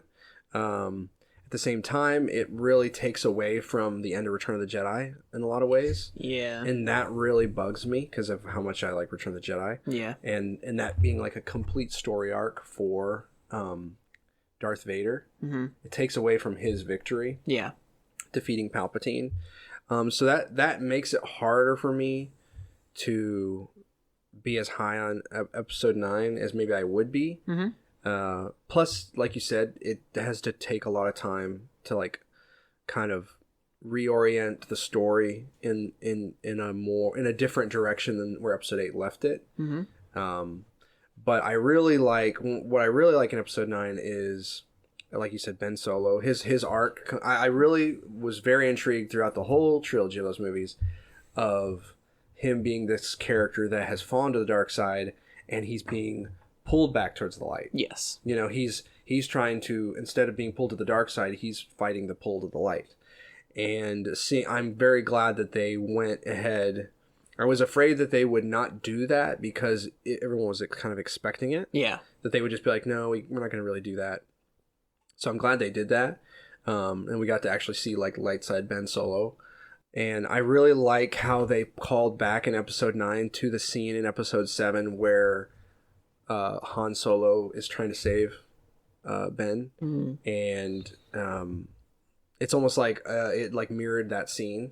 Mm-hmm. And I really liked that. I really thought that was... And I think it was the thing Leia was somehow doing it or something. Leia was somehow projecting something or I can't remember. Leia gave her last breath to almost seemed like to distract Ben. I think that was it. But then afterwards, after he realizes his mom's dead, his dad's dead, he kind of had this moment. And I don't know, the whole thing with Han Solo is like you could see it as maybe like a little like Force ghost. I almost see it as more as just like a weird, you just having like a vision type of thing. Uh-huh. Not like a supernatural vision, more of just like him just in his own mind. Yeah, I definitely didn't think it was a Force ghost. Yeah. I thought it was something Leia was doing somehow. No, she was dead at that point. When Han showed up, she was already dead. I'll have to watch it again. So I think it was more of just like a vision type of thing, like a not a vision. I don't want to keep using that because Star Wars visions are an actual thing. Mm-hmm. More of like he was in his own head and struggling with this in his head, and Han Solo's the one who appeared. Yeah, that was one thing I wish. I mean, there's a couple of things I wish they'd change about that, but the big thing I wish they would change about the episode 9 is I think it would have been super cool to have Hayden Christensen come back as an Anakin Force ghost and talk to Ben in that moment, because you gotta remember. Darth Vader was Ben's like big or Kylo Ren's biggest like things, and if have Anakin be like, no, like listen, like this is I was wrong, I think it was I like what they did with Han Solo. I like that whole, it helped with his internal conflict. I think that was good. Yeah, but I think it would have been cool to have that and a cool little cameo for Hayden Christensen. Because I think he's great and he should be in more stuff, more things. Yeah. which Shout out to Obi-Wan show. yeah, I'm pretty sure he's gonna be in that. They finished filming that, by the way. But so right above that for you is The Force Awakens. Yeah, so The Force Awakens, I really liked where the sequel trilogy started. Mhm. I liked Finn a lot. I thought like a stormtrooper defecting, very interesting. I loved him. The setup, they seem to be hinting that he was force sensitive, and that he may, even though he didn't at that point, he was not as force sensitive as Rey, and as capable as she was, with a lightsaber and all that jazz. I thought, oh man, they're really going to take him in an interesting direction, and liked him a lot. I liked Rey pretty well too. I thought that fight, I bought enough at that moment that, Kylo, he is just not at the top of his game in that fight that he had after he killed his dad. I loved Han Solo in that movie too. Seeing Harrison Ford back, he was Han Solo. Oh, absolutely. And the only Han probably out of all of them. I mean, Leia was good in this trilogy too, but I think Han Solo felt the most like himself from the originals, and so he was a lot of fun in those movies. And that's not how the Force works. I just love that quote so much. And just like the emotional pull of his arc with his son, yes, really really pulled me into that movie a lot. So there's just a lot I really appreciated enjoying that movie and what they were setting up. I like Poe too a lot in the movie. He was not maybe one of the biggest characters, but he was pretty big. So yeah, that's where I was. I put Force Awakens just below Rise of Skywalker. I think just because I had a little bit more fun watching Rise of Skywalker. I like The Force Awakens. I like The Force Awakens more after watching Rise of the Skywalker. Yeah. And I think a lot because of the Finn stuff. Finn kind of really branching onto his Force sensitiveness, and you can kind of go back and watch Force Awakens and realize there are a couple of different things that happen that kind of like, I don't know if they're purposeful or not, but a hint to the fact that he's Force sensitive. Because you don't really get that hint, that vibe in Force Awakens. At least I didn't watch Force Awakens. I didn't really get that vibe from him, which was sad because I was excited to see Finn be this Force sensitive guy. Yeah. That was going to be the Jedi, I mean, you have Rey, and Rey's cool. I have my gripes with her character. That's all the marketing, because they were trying to, I think, kind of make it a twist. Which isn't... So they marketed it as if Finn was going to be... But that's an issue in itself. Right. I like Rey. I have gripes with her character throughout all three movies. Just as a big Star Wars fan. Just the way things kind of went down and happened. It's just, I don't buy it in the Star Wars universe of how kind of strong she is really. And specifically just in the Star Wars universe, I don't buy it. You have Anakin, who is supposed to be the strongest Jedi ever, but he still had to train for years to be as strong as he was. And even then, he still was beaten by Obi-Wan. Where instead you have Rey, who's kind of just running in there, running train on everybody. So that's kind of, but Force Awakens is good. Like I said, I just have a few different things. Han Solo in that movie, though, is definitely the best, in my opinion. I will fully admit that I teared up when he died. As a big star, it's just sad. It's just sad to watch. I like Kylo Ren in that movie too, as well. Yeah. He was a cool bad guy. I liked him as a bad guy, or I like him as a bad guy. A lot of people didn't like. They wanted him to be like another Darth Vader, and just this very imposing, kind of in control of the situation type character, which he wasn't. I think so. Like, I know that there's people that didn't like Kylo Ren as much because of the expectations they had. But I think he's a good character. I think it works better that he's not in control. Yeah, like you said earlier, that he's having that draw to the light. I think that's an interesting, go about it. Well, I very much see Kylo Ren as like a lost little boy in some ways, and that definitely, he's trying to find his way, but really he just needs to come back home. Yeah. The other thing I really liked about The Force Awakens too was Snoke, because it Force Awakens was Snoke was really an intriguing character. You just have this character that, like, at first he's just all you know about him is he's just this giant. You see the hologram, he's just giant. You don't see anything else but this just a giant guy sitting. He looks imposing. All these theories opened up Wounds about and who so he on, was yeah. gonna be. You know, I mean, it was just Snoke was so cool, and then you know you had Episode 8, and it was just a clone. just whatever. Not even that. I mean, not Episode 9 made him a clone. But Episode 8 was just like he's just got rid of he's just him an real idiot who quick. dies in like 5 seconds. Yeah. I wish they would have done more with him. That's one of my big gripes of the sequel trilogy was Snoke himself. The fact they just didn't do anything with him. And I have my other gripes with like The Force Awakens. It definitely, I don't mind it being a little bit kind of a copy of A New Hope. Yeah, I don't either. Just because You know? I just it was fun to watch. I'm not as gatekeepery, I guess you could say, against that stuff. It's just like it's a fun movie, you know. It's fun to watch. I'll go back and watch it, you know. Yeah. Yeah. But that being said, it does get a little annoying when you rehash the same things over and over and again. Mm-hmm. Starkiller Base was just like, I don't buy it. Mm-hmm. I like the name Starkiller, Yeah. but I just didn't buy it, you know. So that was kind of my big. And then There's the pressure of you having like a save the universe kind of story. Mm-hmm. You know, you have to have that. I think it's kind of the pressure on Star Wars, and so there's got to be a universal threat.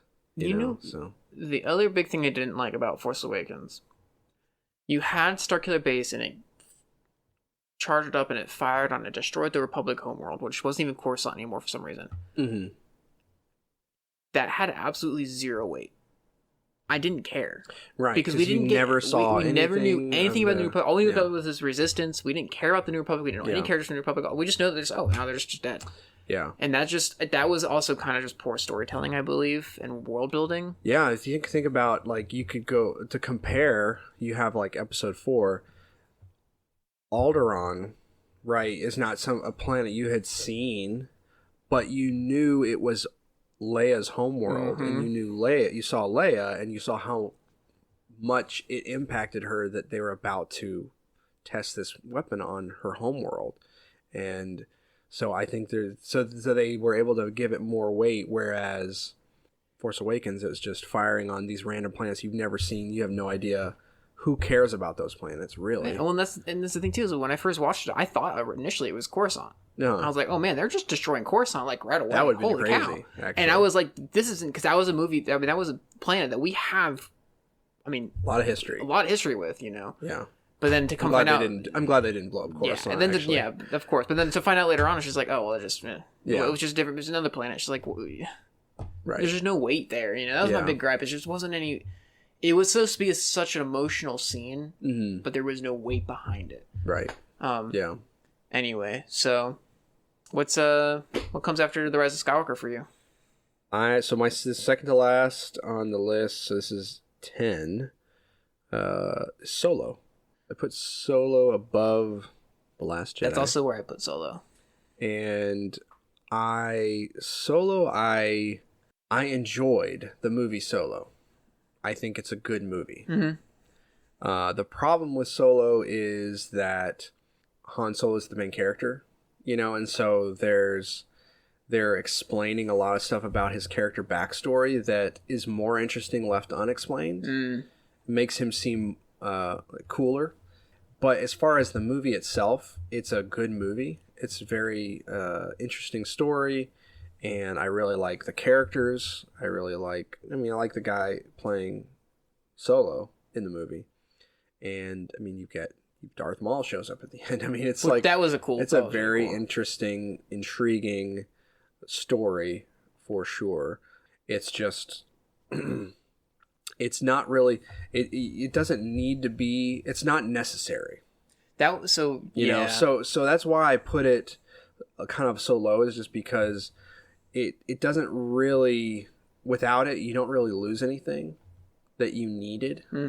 Like, you don't come away feeling like, oh man, this makes Han Solo feel so much cooler, you know.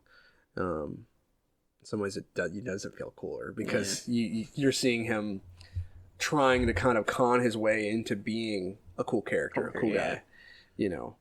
I've always said this since seeing it. I think it was one of the first things I said after seeing it was, it's a good Star Wars movie. It feels like Star Wars, a good Star Wars movie, not a good Han Solo movie. Yeah. I don't think that a Han Solo story needed to be told, like a prequel like that. I think some of the things that they explained were just lazy. Mm-hmm. Like how he got his last name Yeah. was very lazy, in my opinion. I didn't really think it was that great. I like the movie, don't get me wrong. I think it's a fun movie. I liked the Darth Maul thing. Maybe they shouldn't have. Maybe they shouldn't have tried to make it a fun explanation for his name, because there's not really a lot of ways you can even go with that. Like trying to make that interesting, but so I don't know. It's not bad. Like I said, it's a good Star Wars movie. It feels like Star Wars. There's spaceships, there's speeders, there's blasters. It's just fun. But it wasn't. And it was a very hard thing for them to tackle, to take such a beloved character that was played by Harrison Ford. So, I mean, Harrison Ford is Han Solo. I can't look at that man and not see Han Solo. Yeah. To then get another actor to try and play this character. I think they were setting themselves up for failure to begin with. And also telling a story that didn't need to be told. Here's a question. Okay. Do you think that the performance of, I don't remember his name, playing Lando, do you think that does that elevate the character of Lando for you? I liked Andrew Glover. That's his name. Is it Andrew? Something Glover. It is Glover. Danny, no. I think it's Andrew Glover. No. Andrew sounds weird. I think it's Danny Glover. It's Childish Gambino. That's all I know. I liked him as Lando. Do you think it adds to the character, kind of like Rogue One adds to Vader? Or do you think it's not necessary? Yes and no. I think it can add to the character, but at the same time, it's not necessary. Because I feel like out of all of it, out of everything in Solo, I think if anything adds to a character, it's maybe Lando. Yeah, I like. I can't remember his name either, but Childish Gambino is what I'm going to call him because it's his artist name. I like him as Daniel Glover. Is that it? Yeah, Danny Glover. I like him as Lando. I thought he did a good job as Lando. I don't like his weird relationship with his droid. Yeah, there's a few throwaway lines there. Yeah, that was just a little couple weird things, but I like it. I liked him as the droid. I think the more of that was just I just didn't like the droid. I just didn't think the droid was very funny. It was like, but I know I definitely I think I would say he adds to the character of Lando. Yeah, I've heard people talk about possibly doing a spin-off movies with him, but I don't know. I think Lando is one of those characters you could, because he doesn't have. He's not he's got a pretty important role, but he's not like Han Solo, Right. Yeah. And I think Childish Gambino is a good actor for it. I think he did a good job in that movie. So I think that could work. So now we come to it. The bottom of our list is the same movie. So remember how I said at the beginning that all of these are they were hard to rate. What? Our first movie is the same and our last movie is the same. That's true. Sort of. Because you have two of the same. I said at the beginning that it was hard to rate a lot of these movies because I kind of rate them all the same. Right. Sequel trilogy is slightly different. This is the one movie, The Last Jedi, where I will say that I don't like it at all. I don't like the movie. You don't like anything in it at all. I have watched it once. No, I've watched it twice to give it a second try. Okay. I did not like it. I think the story is very poor. Very poorly written. I think it's the way it's segmented is very, very bad. Mm-hmm. It just completely just destroys everything that comes to as far as Star Wars lore and how the galaxy works. The choreography for the battles were very bad. If you go back and watch them. Yeah. Did you think that when you watched it the first time? Did you notice? The second time I did. Second time you did. Okay. And I just... and this is not meant to be divisive. It's It's how the films, and that's the thing is, hit us. If you guys liked the movie, that's great for especially people who are younger kids who this is their trilogy. This is they're younger. If you guys like the movie, good. Yeah. Watch it. If it gets you into Star Wars, that's even better. Watch the movie. I hope people like it. Yeah. Personally, I didn't, and not just because I'm trying to be oh, it's not Star Wars. It's just I do think it does a lot of things to the Star Wars universe that aren't right. I don't like the whole hyperspace into a ship thing.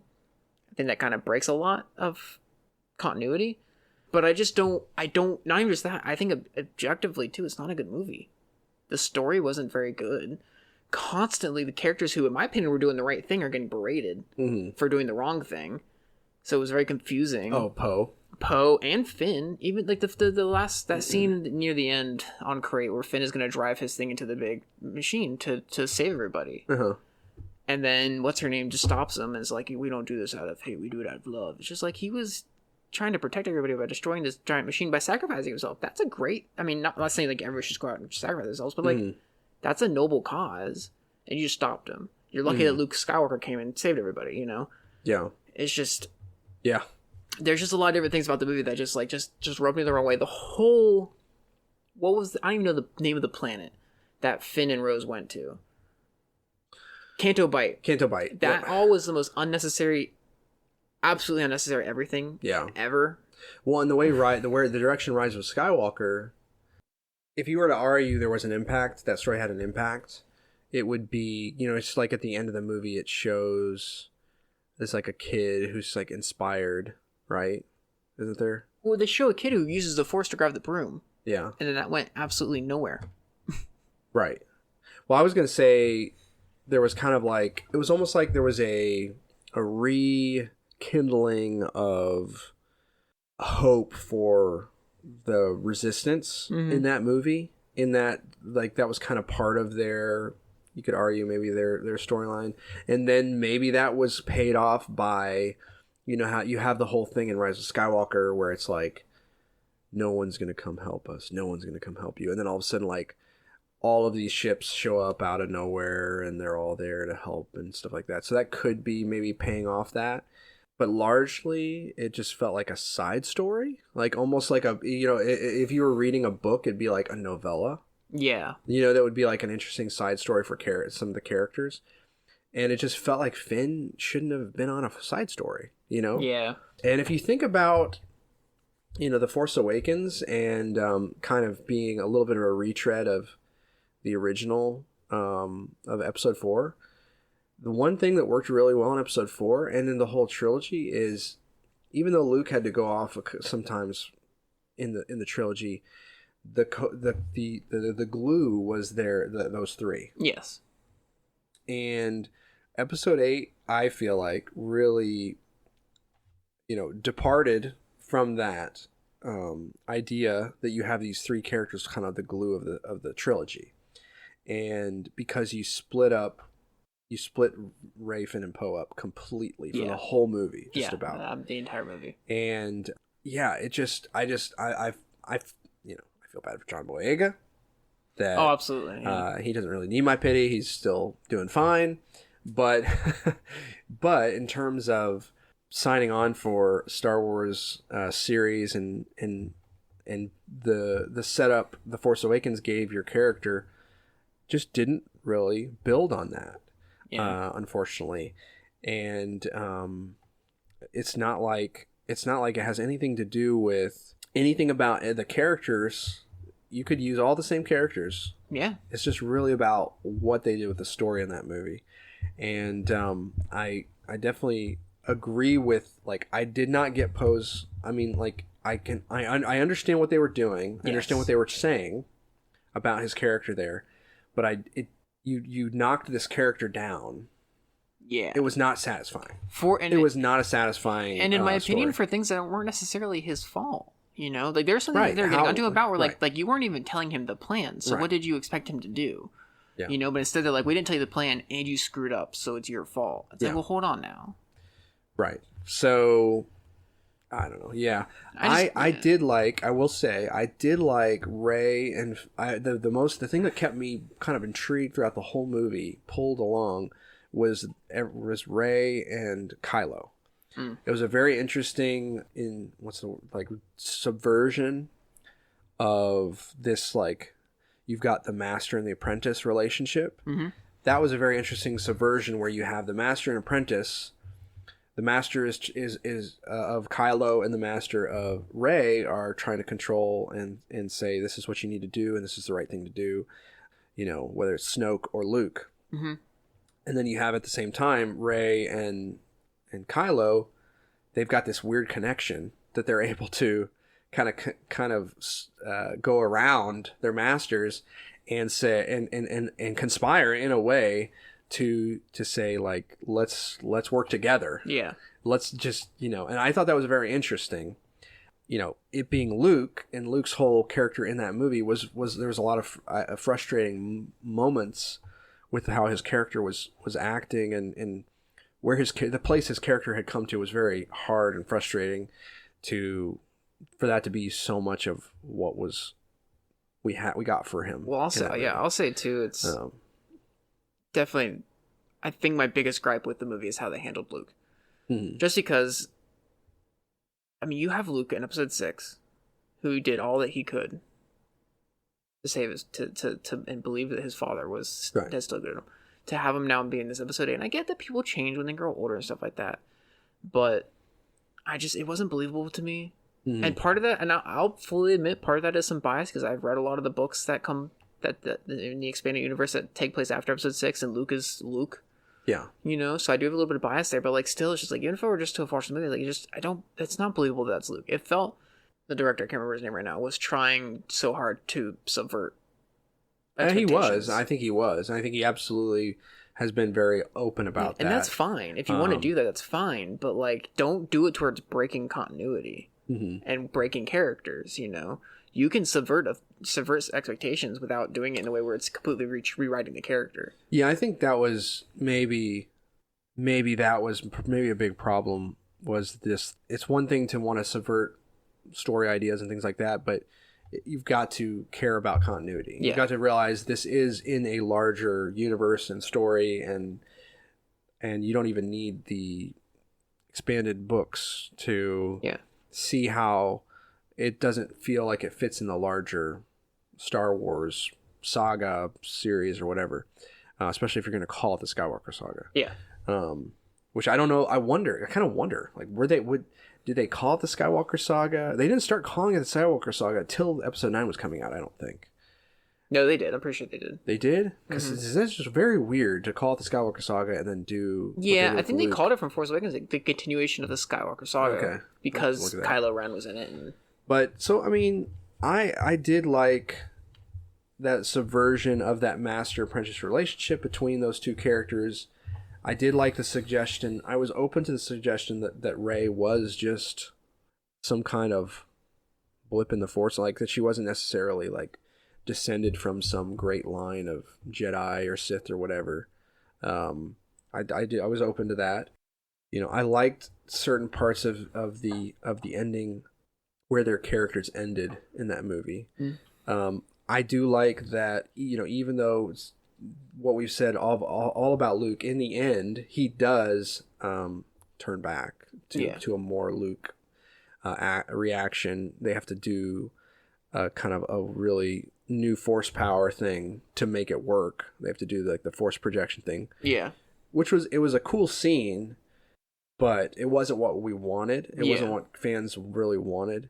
It was kind of like, okay, we'll take this if this is what we can get, but it's not necessarily what we would have wanted, Yeah. But anyway. Yeah, I don't know. So, not to end on a negative note. Yeah. Well, let's end on a positive note. Okay. Just real quickly, let's a little side thing. Who is your favorite Star Wars character? My favorite Star Wars character. Hold on. I thought about this. I wrote it down. You wrote it down. There was some kind of survey or something I filled out. You need to look up who your favorite character is? Well, I mean, I just want to, if I already gave it thought... Just joking. Let me go back. While you're looking this up, I'll go ahead and tell you mine. I'm not going to go into too much detail about it, too, because I just maybe it's a little teaser for later on. Good. Oddly enough, my favorite character, which is probably why I have an issue with The Last Jedi, is Luke Skywalker. Right. Oh. Right. No, Luke Skywalker. Luke Skywalker is definitely probably one of my favorite characters. That's your favorite Skywalker? Yes. Sorry. I like Anakin a lot. I like Obi-Wan a lot. I like all those characters. But Luke is just, I don't know, he's just that quintessential, like, good guy. Yeah.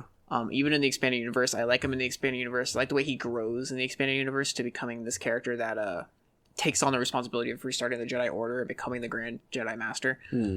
But also still struggling with the different things that are going on in the universe. So Luke is just, Luke is definitely my favorite character, I think.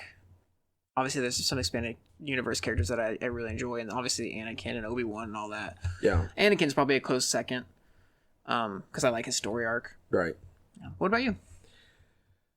I wrote down Qui-Gon, so I did not depart. Obi-Wan's right behind him, but yeah, I wrote down Qui-Gon Jinn. I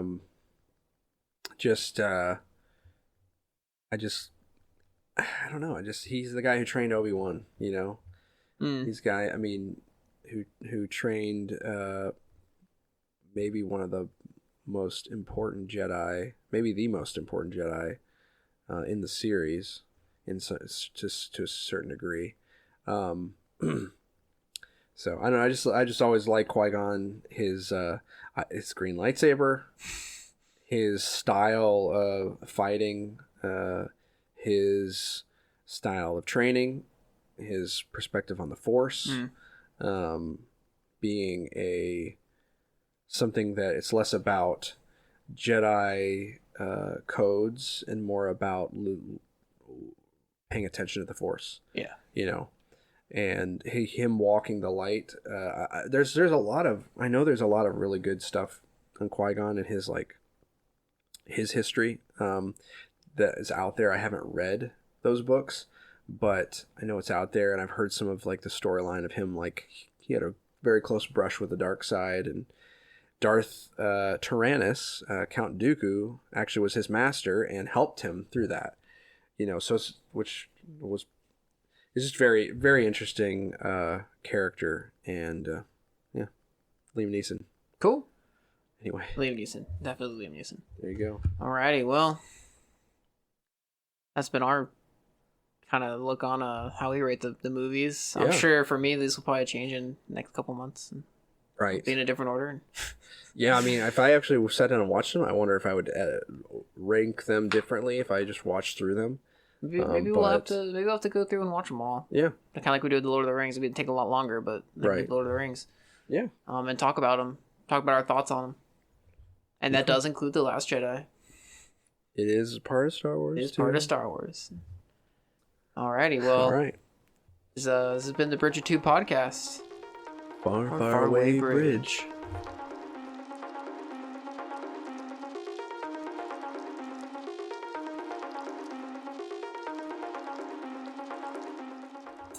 Yes. You got to get them in the doors. Get them into the podcast doors. Yes. Lock the doors. Chain the doors shut. I don't know where we're going with this, so. Hey. Off the rails. Already.